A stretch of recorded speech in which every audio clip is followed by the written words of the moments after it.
Grandiose, l'émission pour grandir et oser cette vie qui vous ressemble, avec Sonia sur Radio Grand Lac.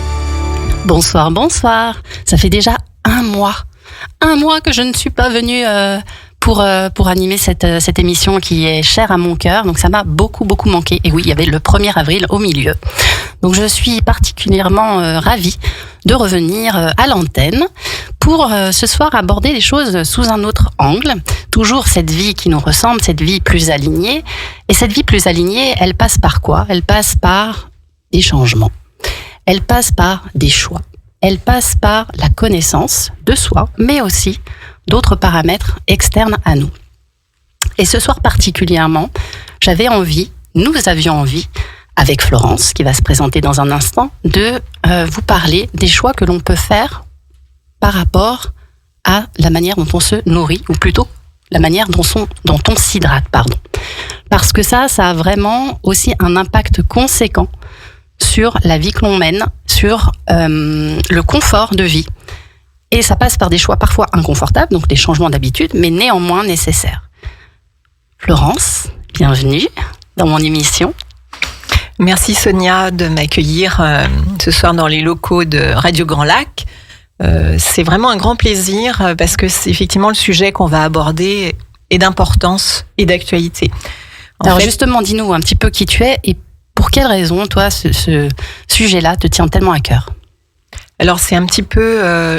c'est même beaucoup lié à mon histoire, parce qu'il y a une dizaine d'années, alors que je me remettais difficilement d'un accident de santé, je me suis intéressée en particulier à un concept de santé cellulaire qui est basé sur 5 piliers, dont l'hydratation et la micronutrition. Nous étions déjà attentifs, mon époux et moi, depuis longtemps à ce sujet sensible, notamment concernant la nécessité de s'équiper d'un adoucisseur pour protéger nos machines, lave-linge, lave-vaisselle, etc. Et en fait, on avait étudié nos factures d'eau et les analyses jointes dont les taux admis quand même nous interpellaient depuis longtemps. Alors là, tu parles déjà au-delà de la connaissance ou de la conscience du fait qu'il est nécessaire et crucial même de s'hydrater, puisque ça on en entend beaucoup parler, le fait de s'hydrater. C'est plutôt l'hydratation, mais pas n'importe comment. Donc toi, tu es déjà allé plus loin en disant, mais finalement je consomme de l'eau, je bois de l'eau, ça c'est ok. Maintenant, mais qu'est-ce que je bois comme eau ? C'est ça.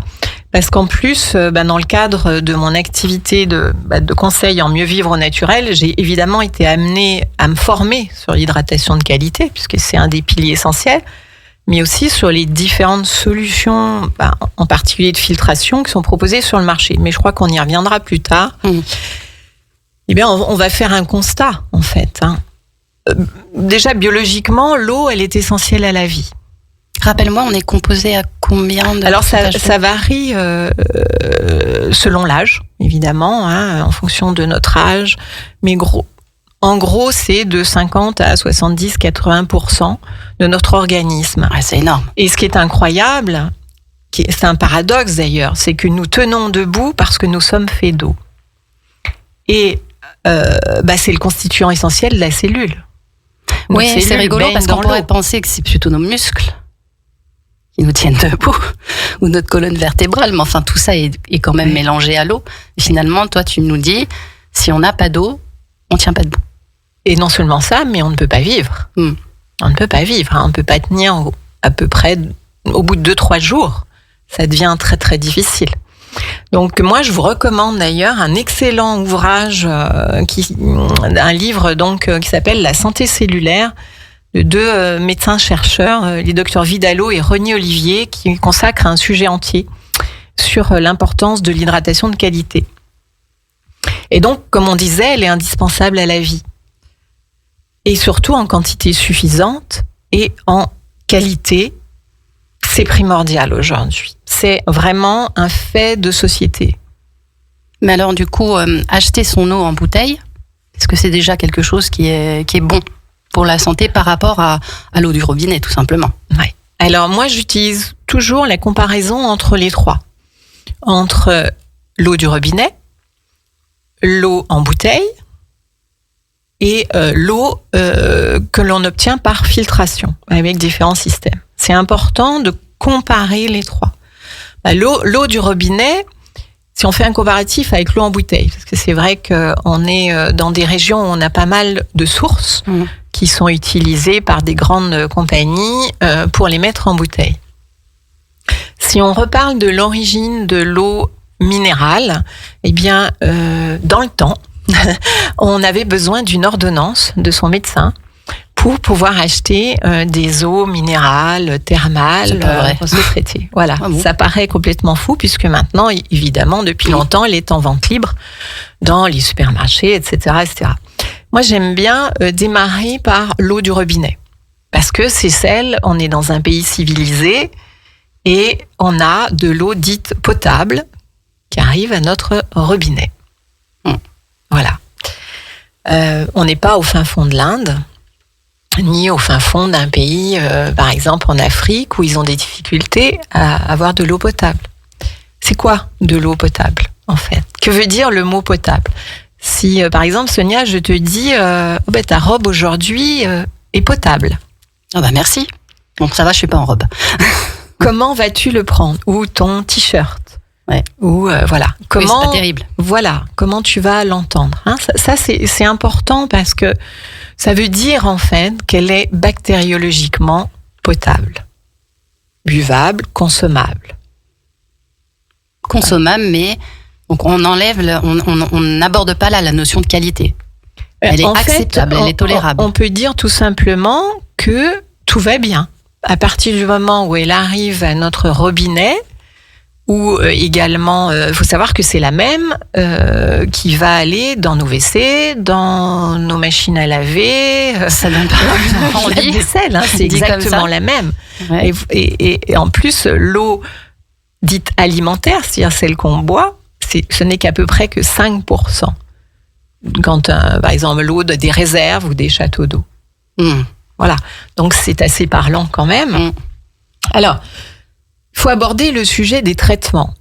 Parce que, moi, j'ai pu constater, et puis si vous regardez, vous écoutez, c'est facile. C'est une information qui est facile à obtenir si on a la curiosité.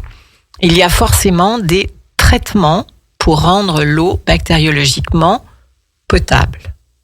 Ça, c'est un impératif, dans nos pays. Donc, il y a des normes. Il y a des normes, évidemment, il y a des normes. Et donc, ces fameux traitements, c'est notamment le chlore. Il y a des communes où on sent tout de suite, en mettant en portant le verre, au nez, c'est plus facile que dans ce sens-là, on peut avoir une sensation, on se dit, waouh, ça sent le chlore. Pour autant, vous avez des communes où on peut porter le verre au nez ou à la bouche, où on n'aura pas, en fait, cette sensation de mauvaise odeur, de mauvais goût.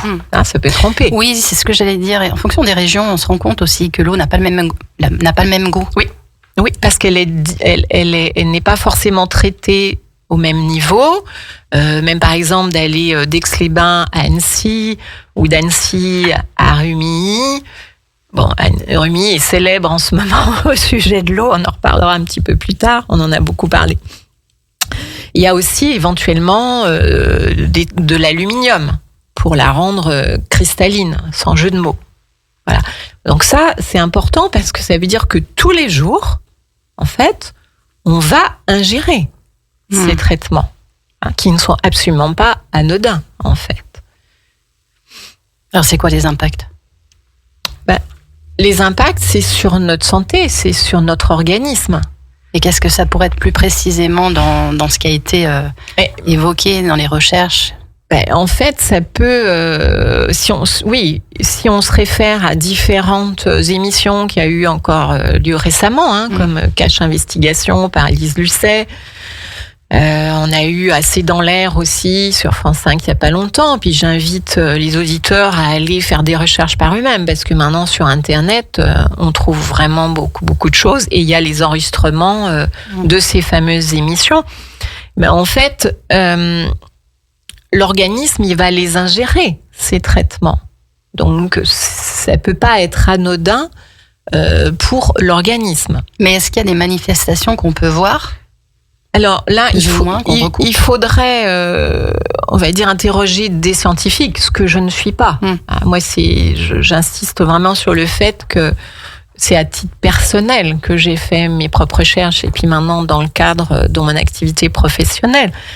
Et au-delà des traitements, se rajoutent en plus les traces de tout ce qui est médicaments.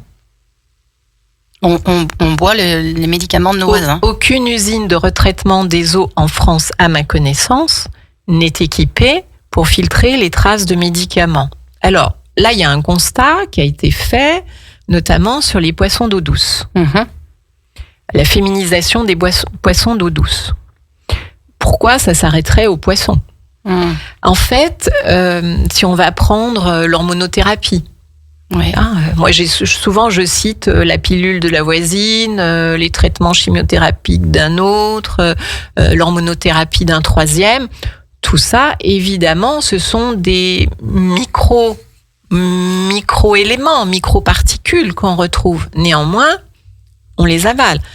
Un cancérologue m'a cité il y a quelque temps le fait qu'on avait aujourd'hui à peu près 5% du cancer du sein chez l'homme. Qui ne se trouvait pas il y a quelques années en arrière. Ce qui est connu d'ailleurs en Inde depuis longtemps, parce que il y a quand même beaucoup d'entreprises, de laboratoires qui fabriquent ces hormonothérapies qui sont par exemple en Inde. Donc les rejets, etc., ont une incidence et ils ont de forts taux de cancer du sein chez l'homme. Moi, je l'ai eu à connaissance il y a une dizaine d'années par le papa d'un ami qui en est décédé et ça m'a paru sur le coup complètement fou, quoi. Cancer du sein, par tradition, on pense à la femme. Bien sûr. Et au-delà de ça, ça va avoir une incidence sur le système hormonal de l'humain. On peut citer des enfants, notamment des petites filles qui vivent leur puberté bien trop tôt. Donc des dérèglements hormonaux. Bien sûr, surtout imaginez un enfant de 7 ans, une petite fille de 7 ans qui se voit déjà devenir femme. Pour moi, à cet âge-là, c'est encore des grands bébés. Bien sûr. J'ai moi-même une petite fille qui a 7 ans, je l'imagine pas du tout être déjà en phase de puberté avec tout ce qui va avec. Les problèmes d'infertilité chez les jeunes adultes aujourd'hui. Tout ça a évidemment une incidence, ça ne peut pas se limiter aux poissons d'eau douce. Encore une fois, ça m'est rapporté par des professionnels de santé, notamment une infirmière libérale sur le bassin annécien qui régulièrement va faire des piqûres à des petites filles pour stopper ce fameux système hormonal qui s'est mis en route bien trop tôt. Donc voilà, c'est quand même un enjeu d'en prendre conscience, tout simplement. Oui, c'est ça. Voilà, c'est d'avoir l'information, d'aller fouiller les choses. L'idée, c'est de pouvoir avoir l'information pour ensuite faire ses propres choix dans ce qui nous correspond. C'est exactement ça. On parle beaucoup en ce moment des PFAS. Donc, c'est ce qu'on appelle les polluants éternels. On en parle beaucoup sur la région avec le téflon. Oui. Donc, il y a des enjeux majeurs, puisque quand on parle de polluants éternels, le mot veut bien dire ce qu'il veut dire. Voilà. Donc, ça, c'est un premier exemple. Mais alors, il y en a un autre qu'un scientifique m'a expliqué, c'est sur les routes.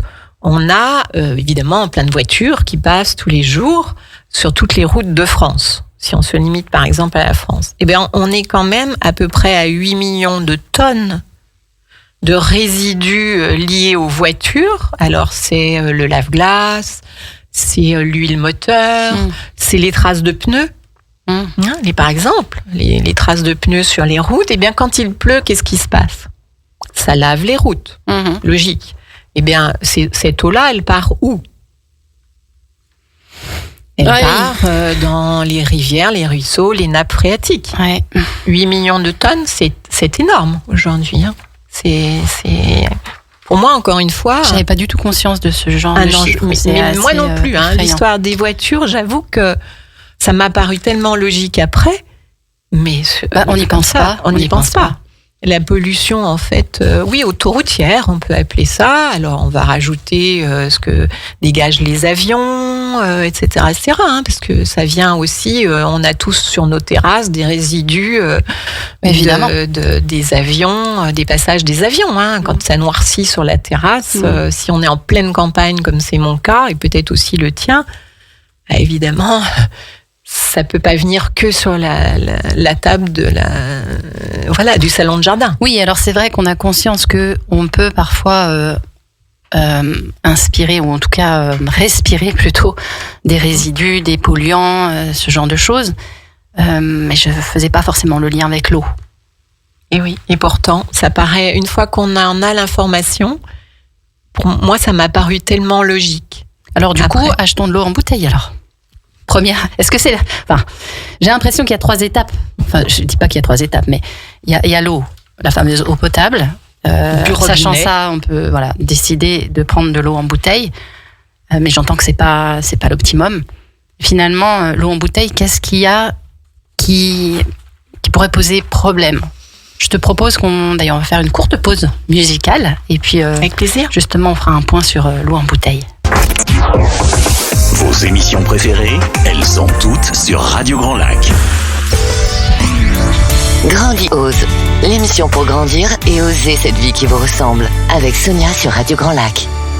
Eh ben tout ça, ça m'a donné soif, mais pour le coup, je ne sais plus quoi boire. J'ai une petite bouteille d'eau à côté de moi, en plastique. Alors on va aborder justement les bouteilles, l'eau en bouteille plastique, pour avoir un petit peu, toi, tes recherches, ton niveau de connaissance et de conscience là-dessus. Qu'est-ce que tu peux nous en dire ? Oui, effectivement, Sonia, moi, je m'y suis grandement intéressée. Et cette fameuse eau en bouteille, en ce moment, elle est sur toutes les actualités. Avec les enquêtes en cours concernant les différentes industries de l'eau en bouteille. Et je pense que ça peut que nous interpeller. Parce que, pourquoi ? Parce qu'on aurait tendance, effectivement, à privilégier, notamment dans certaines régions, l'eau en bouteille, et bien souvent, malheureusement, en plastique, puisque c'est difficile d'avoir accès à des bouteilles en verre. En fait, ces fameuses microparticules de plastique, elles migrent forcément. Et je suis toujours interloquée quand je vois des personnes qui ont des bouteilles d'eau plastique qu'elles ont vidées et qui, par bonne conscience écologique, se disent je vais la garder et je vais remettre de l'eau dedans. Alors, parfois, certains mettent de l'eau filtrée. Pour autant, la bouteille d'eau plastique, elle est en train de vieillir, elle est en train de se transformer. Et si en plus on la laisse dans la voiture, ça va avoir quand même de grosses incidences. Il y a quand même notamment ce qu'on appelle l'antimoine, qui est dans les bouteilles plastiques PET, qui est réputé cancérigène et qui va se migrer plus facilement quand la bouteille vieillit et quand elle est soumise à de la chaleur. Alors je vous invite par vous-même à aller regarder dans les stocks de la grande distribution, par exemple, à l'hypermarché, et également dans les usines qui embouteillent l'eau, où sont stockés tous ces milliers, voire millions de bouteilles d'eau, en général à l'extérieur, au soleil. Donc là, évidemment, c'est simple, migration des microplastiques. Les scientifiques nous disent aujourd'hui qu'on ingère à peu près l'équivalent d'une carte bancaire de microplastiques. Ok. Voilà, donc évidemment, ça a une grosse incidence. Les achats de packs de bouteilles, parce que une famille, si on considère que chaque membre de la famille consomme au moins 1,5 litre d'eau par jour, ça fait beaucoup de bouteilles d'eau par jour pour une famille, ne serait-ce que de 4 personnes. Et si je rajoute là un bébé, qui on a conseil depuis la naissance de mettre de l'eau d'une marque bien célèbre dans le biberon, que je ne citerai pas, mais que toutes les mamans ont, je pense, connu, ça fait beaucoup, beaucoup de plastique. Et il semble qu'il y ait à peu près que 50% qui soit recyclé, en plus. Alors donc déjà, ça veut dire que, au moins, à minima, ne pas réutiliser une bouteille d'eau en plastique qu'on a. à minima. Ensuite, je vous invite à aller étudier de plus près les étiquettes qui sont sur les bouteilles. Vous voyez la ligne qui s'appelle résidus à sec. Eh bien, si je schématise, c'est un peu comme si on séchait l'eau. Et qu'est-ce qui resterait après ? Donc, ces résidus à sec, ça peut être des minéraux, mais aussi des polluants, différentes structures moléculaires qui ne sont réellement pas bonnes pour la santé. Donc là, il faut regarder, le taux doit être le plus bas possible, alors j'imagine. Évidemment, déjà, au-delà de 50, c'est normalement pas confortable pour l'être humain, pour l'organisme. Donc, quitte à choisir une eau en bouteille plastique, s'intéresser à cette étiquette avec résidus... Résidus à sec. J'en ai une sous les yeux. Et avoir moins de 50, attends, c'est la mienne. On est de l'ordre de 380 mg par litre. Oula. Mais il y en a qui sont une eau qu'on conseille souvent pour les systèmes digestifs paresseux, qui est à plus de 2000. C'est quoi un système digestif paresseux ? C'est une eau un peu spéciale qu'on conseille pour des intestins un peu paresseux, par exemple. Voilà. Et bien là, vous regarderez les étiquettes, c'est amusant à faire, pour autant que ça puisse être aujourd'hui un sujet encore rigolo, mais on est à plus de 2000. Donc c'est important, au moins de s'informer. Oui, c'est ça. Après, on en fait ce qu'on veut. Oui. Mais en tout cas, c'est une ligne qui est intéressante à lire. Et puis aussi, moi, j'aime beaucoup le sujet de l'eau. Sur les recherches qui ont été faites sur l'eau, la mémoire de l'eau avec le docteur Emoto, médecin japonais, sur la dynamisation de l'eau, sur les propriétés de l'eau. Et d'abord, c'est plus important ce qu'elle emporte que ce qu'elle apporte. Ça, c'est important de le comprendre, oui. Puisqu'elle va emporter nos déchets dans l'organisme. Il faut que les reins fonctionnent correctement. Donc ça, c'est majeur. Je rebondis d'un coup, ça me fait penser à quelque chose.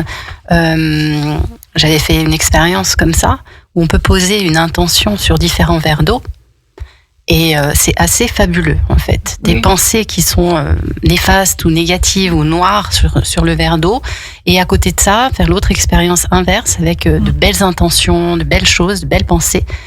Bien, le goût de l'eau est différent. C'est hallucinant. Donc c'est pour dire que l'eau comporte un message. Aussi. C'est le message que nous-mêmes lui transmettons. C'est ça, mais il y a de très belles études sur le sujet et sur l'énergie. Et c'est pour ça que j'aime beaucoup parler de l'énergie de nos cellules, parce que l'eau a une action majeure sur le sujet.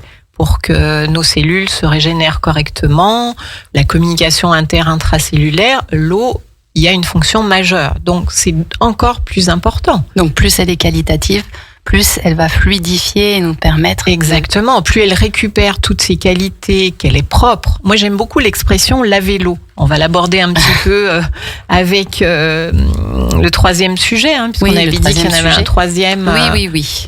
Je suis très, très curieuse l'eau d'arriver. Filtrée. Voilà, l'eau filtrée. Alors, ça veut dire quoi, l'eau filtrée ? C'est prendre l'eau du robinet et la filtrer. Ouais. Mais ça peut arriver qu'on soit, ça nous arrive, nous, quand on voyage, de n'avoir à disposition que de l'eau en bouteille. Parce que, selon le pays, l'eau du robinet n'est pas, pour le cas, là, potable. Eh bien, moi, j'avoue que je pousse le bouchon. C'est pas un jeu de mots très loin, parce que j'emmène mon système de filtration nomade partout. Et depuis des années, je prends les bouteilles d'eau et je les passe dans mon système de filtration, dans ma carafe filtrante. Qui est lourd ou c'est quelque chose de pratique à emmener ? Non, c'est pratique, ça tient pas énormément de place, et puis je crois que quand on a la conviction de cette importance, eh bien on trouve toujours une petite place dans sa valise ou dans sa voiture. Bien sûr. Voilà. Question de priorité. Ce qui étonne toujours les douaniers d'ailleurs quand je me retrouve à l'aéroport. Je suis pas sûre que ce soit très commun encore aujourd'hui. Non, mais on y vient parce que je crois qu'il y a une prise de conscience. Ben là, c'est vrai qu'il y a beaucoup de marques qui proposent la filtration. Oui. On en connaît une, tous sont là en tête. Oui. Celle qui passe à la télé. Oui. Donc ça, c'est encore un autre choix supplémentaire que de se dire de pouvoir faire cette démarche d'acheter. Oui. Mais j'imagine qu'il y a différents niveaux et qualités de filtration. Évidemment. Et alors, pour le cas où d'ailleurs, je tiens à disposition des auditeurs qui le souhaiteront un outil de comparatif, justement des différents systèmes. Donc moi, c'est quelque chose que j'ai beaucoup étudié. Et il y a aussi bien un système de filtration, de filtre, tout simplement, et de sujets plus aboutis avec des systèmes de membrane. Donc, il y a une chose qu'il faut établir, c'est que la filtration dans les pays industrialisés, ça semble une mesure déjà préventive. C'est important, des plus utiles, mais pas nécessairement la plus onéreuse, parce qu'il y a une grosse idée reçue sur le sujet. En tout cas, c'est la solution que nous avons choisie personnellement depuis plusieurs années. Moi, j'en ai sélectionné 2, j'ai comparé. Donc voilà, le cas échéant, je peux apporter cette information. Et il y a un point d'attention qui est important sur les filtres. C'est de les changer à bonne date conseillée. C'est-à-dire que vouloir faire des économies de bout de chandelle, j'appelle ça, c'est pas une dépense, c'est un investissement sur sa santé. C'est très différent. Eh bien, en fait, ça sert à rien. Il vaut mieux pas l'utiliser. Parce qu'un filtre, qu'est-ce qui se passe? À un moment donné, il va faire du relargage quand il va être saturé. C'est normal, comme le filtre de votre voiture. C'est exactement pareil. Oui, mais on s'occupe plus du filtre de la voiture en général. C'est ça. Mais d'une manière générale, on s'occupe plus des révisions de sa voiture que de son propre corps. Ça, c'est évident. Ouais. Et donc, c'est important de les changer. Et puis, ils doivent aussi pas avoir uniquement une action de filtration. Je m'explique. Si on fait que filtrer, forcément, on va emmener tout. C'est-à-dire les mauvais ingrédients. Mais les bons aussi. Et les bons aussi. C'est pour ça que le filtre, et c'est extrêmement rare d'en trouver sur le marché, ce filtre-là, il doit avoir une capacité ensuite de reminéraliser, c'est-à-dire de remonter le pH. Notamment parce que c'est important d'être sur un équilibre acido-basique pour le bon fonctionnement de notre corps. Donc, plus on boit une eau déminéralisée, plus on prend le risque d'avoir quelques soucis un jour, notamment d'insuffisance rénale. Alors, comment on choisit? On n'aurait pas l'idée. Moi, j'aime beaucoup expliquer aux gens, leur faire un parallèle avec le fer à repasser. Le fer à repasser, on y met de l'eau déminéralisée. Oui. Est-ce qu'on aurait l'idée de boire le bidon qu'on a été acheté au supermarché pour le fer à repasser? Non. Voilà. Donc, c'est important de comprendre que le pH, plus il se rapproche de 8, et éventuellement entre 8 et 9, plus c'est idéal pour notre organisme. J'ai pas pris de notes. On fera un petit je réécouterai le podcast. Sinon, voilà, c'est indispensable pour une bonne santé cellulaire. Et à nouveau, je vous invite à lire cet excellent livre là de la santé cellulaire, qui a vraiment de bonnes informations à nous donner et en plus facile à lire. Donc après, on a des systèmes pour laver l'eau. J'aime beaucoup cette expression, avec des différentes membranes.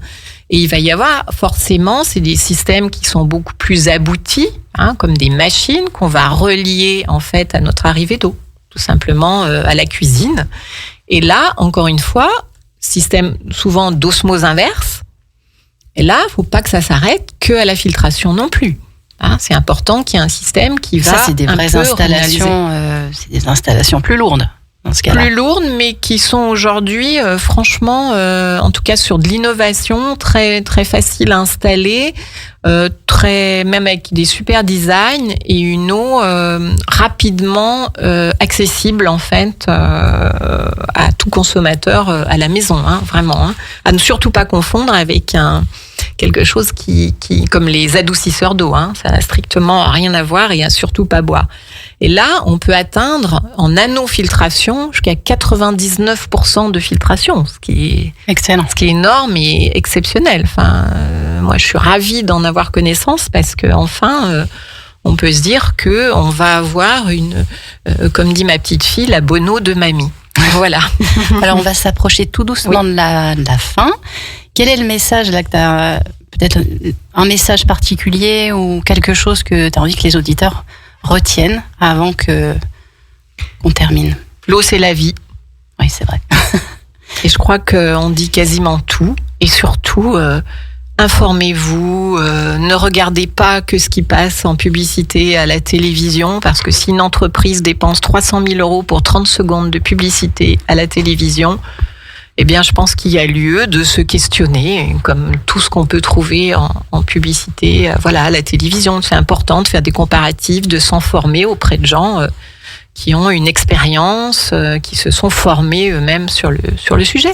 Ce qui est ton cas d'ailleurs, puisque du coup tu distribues la marque Xelis qui font ces systèmes tout à fait. dont que tu j'ai parlais, choisi que de tu as travailler. choisi Oui, parce que par rapport à toutes tes recherches et toutes les choses que tu as sélectionnées, comparées, etc., etc. Donc toi, Florence, pour les personnes qui sont très intéressées d'en savoir plus, à la fois sur l'hydratation ou ce système de filtration, mais voire même encore sur d'autres domaines, puisque tu parlais de 5 piliers et l'hydratation n'est que le pilier numéro 1, donc il y a beaucoup d'autres choses Il en que reste tu peux 4. apporter. Il en reste 4, voilà, Ça va faire de belles autres émissions.